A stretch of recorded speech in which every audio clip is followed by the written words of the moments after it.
Hello and welcome to this new review video. Now don't worry, I'm not going to turn the channel into a review channel, but when there's been the nice releases that there have been just recently, like the Acura Scale 92s and such, it's worth putting them out there for everybody to see.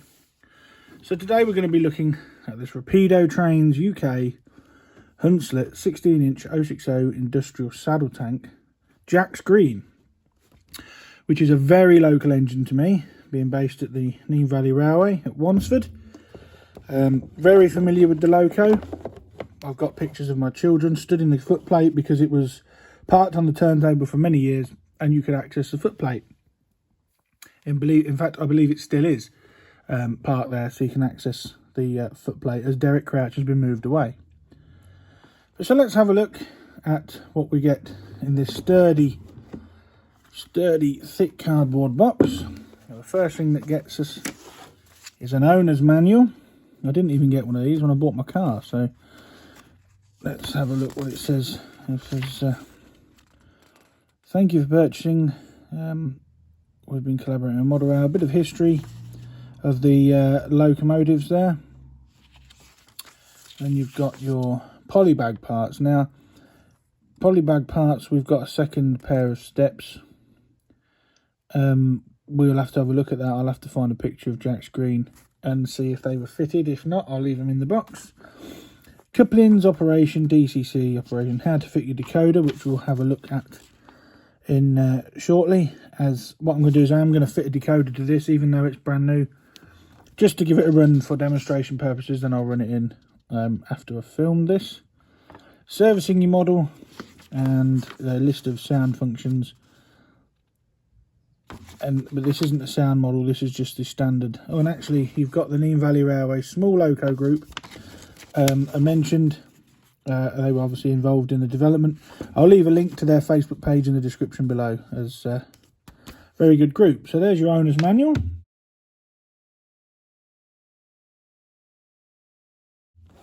And then removing the foam, we have got the model encased in its plastic clamshell as normal, and there's the extra steps, and I don't think there's anything else in the box. No, that's it. Would have been nice maybe to have a set of etched nameplates with this model, but the printed ones look good through the packaging. For people wanting to know price, these range from between £109 to £115 in the shops. And that is very, that was in there, that was very stiff to remove. Right, let's have a look. And already this looks like a superb little model. It's actually wrapped in the cellophane there, so there we go. Oh yes, look at that. That is awesome. Now just look at that little model. Sprung buffers, that's a nice feature. Prototypically correct black tank top, a coal load, brake rigging detail underneath, guard irons, NEM couplers as standard. That is a fantastic little model. Our front lamp iron there is slightly bent, but if I gently push that back, there we go. There's just the one lamp iron on the front, and I believe that is correct, as these worked at Nassington Quarry, so they were never intended for passenger use, never intended for anything like that.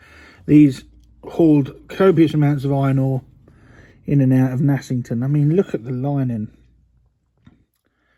the livery application, and that, I don't know how well that's going to pick that up there, but that builder's plate is actually legible. I can read it from here, Hunslet of Leeds. And there's your Jack's Green nameplate. When looking at it, that would have been difficult to fit an etched part below that lubricator feed there. But the livery on this is outstanding. Slight mark on the window. And then the cab detail, can you see that in there? The cab detail in that is phenomenal.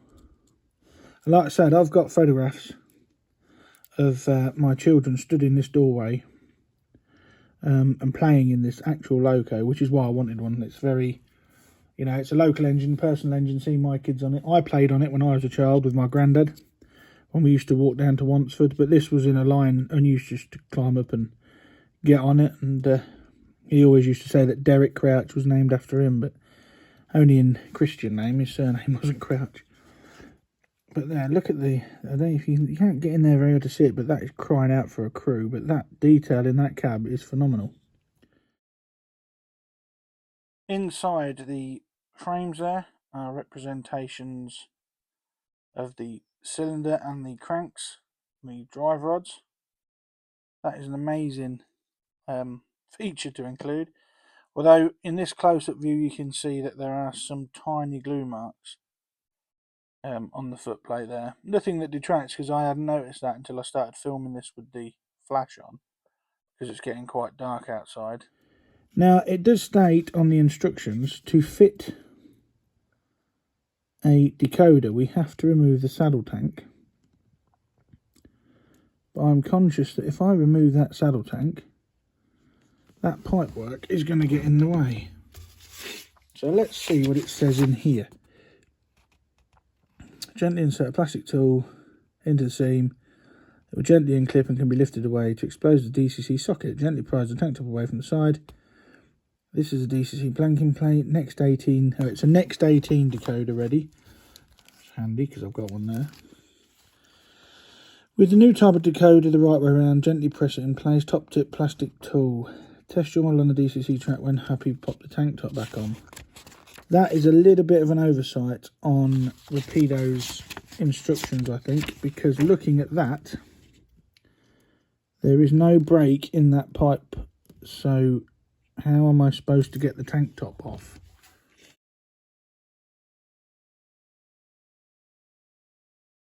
But what I'm going to have to do is I'm going to have to get a small flat-bladed screwdriver and see if... excellent. So, I don't know if you saw that. That simply just pops off there. And will now, hopefully, allow the tank top to come off. Now, I did get a cocktail stick in readiness. And I'm just going to try and prise that off there. There we go. So there's the locations. Whoops. You can see there the location. There's one there under that step and one there of the clips. So this should unclip the pipework, and there we have the interior. Now look at that die-cast weight. This is a very heavy model. Yeah, so there's your PCB and the motors hiding underneath. So I'm just going to gently get that Next 18 decoder out of there. Sorry, the Next 18 blanking plate. And I'm going to attempt to fit this. Now, I've never fit a Next 18 decoder before. So, that's got to go in that way. There's no other way around it. There. I've just noticed as well, the cab roof comes off. Now, whether or not that's intentional or whether there's just not enough adhesive on that, we'll have another look at that in a moment. But I can't seem to get... That's not fitting in there. Does that need a bit of a... I am being probably a little bit too gentle with this because, like I said, it's brand new and I've never fit a Next 18 decoder before. So there's probably people watching this thinking, what the hell are you doing? That appears to be in. So what I'm going to do is... Oh, that pipe has come off altogether now. So that's to refit later on. So yeah, that cab roof has come off there. Now there is marks showing an adhesive, but that's actually very handy. As I said, that crying out for a crew in there. And that you can see the detail now in the cab. The pipework, the gauges, the water gauges, the reversing lever. And it looks like it may have firebox glow. Well, there's a hole in the firebox anyway, so we'll have a look at that. But they're very fine wires. So what I'm going to do now is take it over to the test track, see if we can get it going, see if I've put that decoder in. I think I have it clipped in, so should be okay. And yeah, like I said, this cab roof. Now whether that's just a loose, supposed to be a loose fit for, put it on wrong, whether that's supposed to be a loose fit, I'm not sure. I've not read anywhere, but if you've got one of these models, check it out, because my cab roof simply lifts off. You can see the inside there, ready for detailing and weathering, if you so wish, but it's secure enough that if I hold it upside down and shake the model, the cab roof doesn't come off. So if that, oh, there is a lamp iron on the back. Just goes to show that I don't know what I'm talking about when it comes to a lot of things. I'm just showing the model off. It is awesome. What an awesome little model.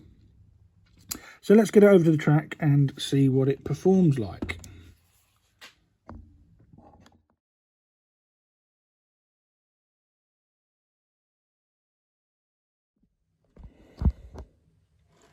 Right, so we're on the layout now, and program to number 3. So let's give it a bit of juice. Look at that for slow speed.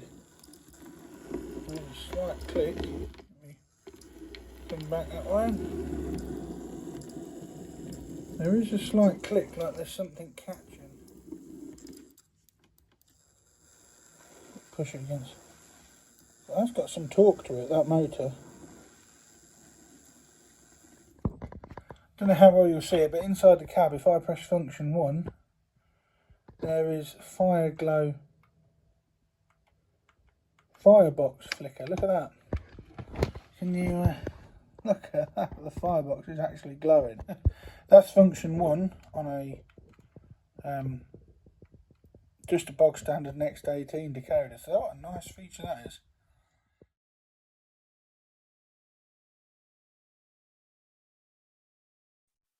Right, he's done a couple of loops around the garage now. Running qualities are okay. There's a little bit of a whine coming from it, almost like a clicking noise. I wouldn't say so much of a whine, more like a clicking noise. I'm hoping that's going to go away with running in, but I just want to test the haulage capacity now.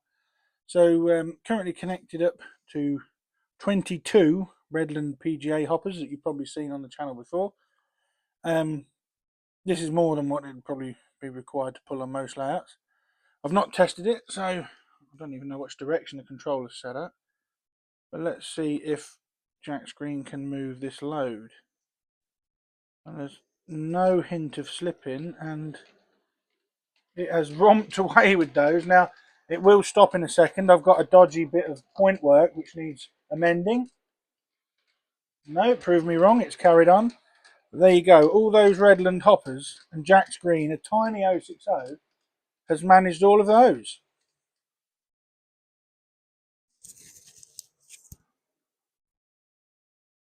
This model has got haulage capacity to spare. This will haul anything you can throw at it. It's just romping away with all these hoppers. What a fantastic little loco. I don't know if you saw then that firebox glow, the flicker, if it will catch it in the cab. That is amazing. I haven't got any other steam locos with that feature, so I really am happy with that. And then round she goes, or he goes, it is Jack Screen after all, over the viaduct with his lengthy train of PGA hoppers.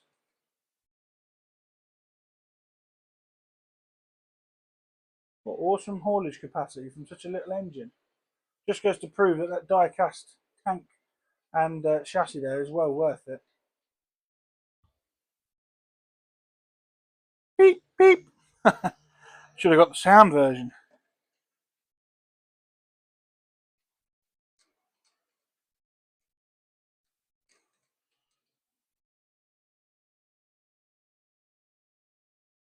I got this model and it will be primarily used on the outside railway when we reopen that in the spring. And there he is, just passing the Curascal 92 with its long rake of Redland hoppers. So that is an impressive little model.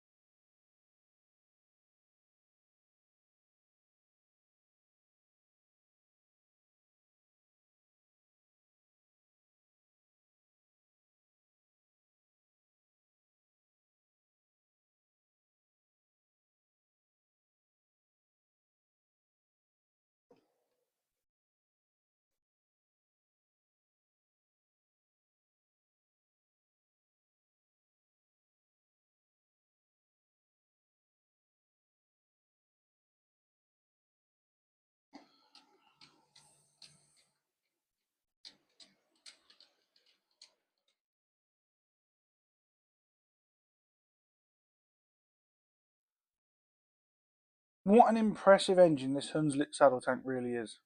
Rapido should be congratulated for taking on and producing such a excellent industrial steam loco.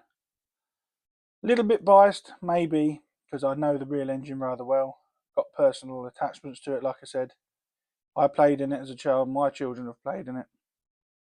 But it is such a nice model. That firebox glow really is nice, and when that's running under load, that flickers. I mentioned earlier on about the noise it was making. Well, even though I shouldn't really run it in on DCC, that noise is now abated. Even though it's done about 5 or 6 loops of Abbots Newton, hauling those Redland hoppers, and it's now perfectly silent. But it's just absolutely brilliant.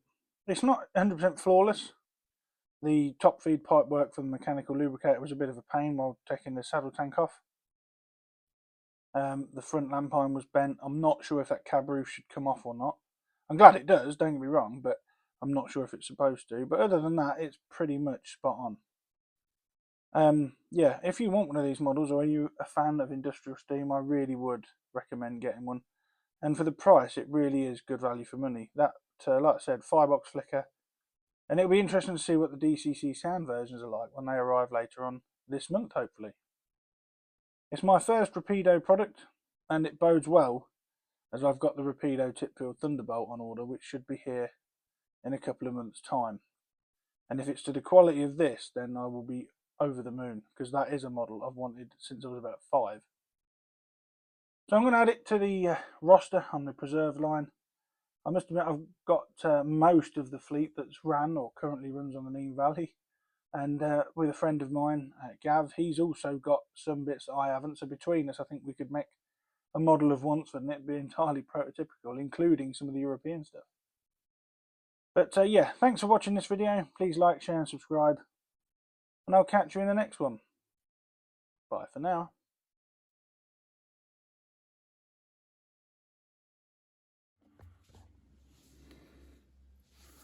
Hello and welcome to this review video. Now I'm not keen on doing cut. What an impressive engine that really is. Oops, start again. Cut. Whoops. What an impressive engine that really is. Rapido should be right, cut again.